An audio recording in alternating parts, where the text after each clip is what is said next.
বিশ্বনেতাদের হুমকি দিয়ে বেড়ানো ট্রাম্পকেই এবার হুঙ্কার দিল ডেনমার্ক। বরফে ঢাকা গ্রিনল্যান্ড, দূরের নীরব সমুদ্র, কিন্তু এই নীরবতার নিচে এবার স্পষ্ট হলো সতর্কবার্তা।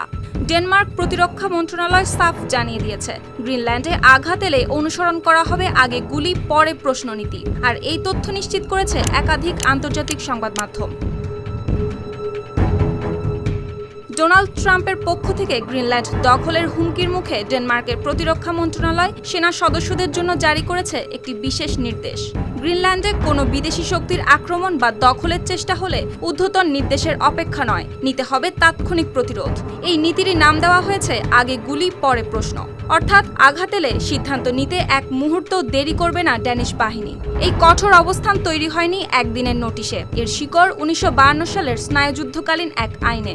দ্বিতীয় বিশ্বযুদ্ধের সময় 1940 সালে ন্যাৎসি বাহিনীর আকস্মিক হামলার সময় ডেনমার্ক গড়ে তুলতে পারেনি কার্যকর প্রতিরোধ, কারণ তখন নেতারা ওপর মহলের নির্দেশের অপেক্ষায় ছিল। সেই তিক্ত অভিজ্ঞতা থেকেই এই শিক্ষা, আক্রমণ মানেই সঙ্গে সঙ্গে লড়াই, কোনো আনুষ্ঠানিক ঘোষণার অপেক্ষা নয়।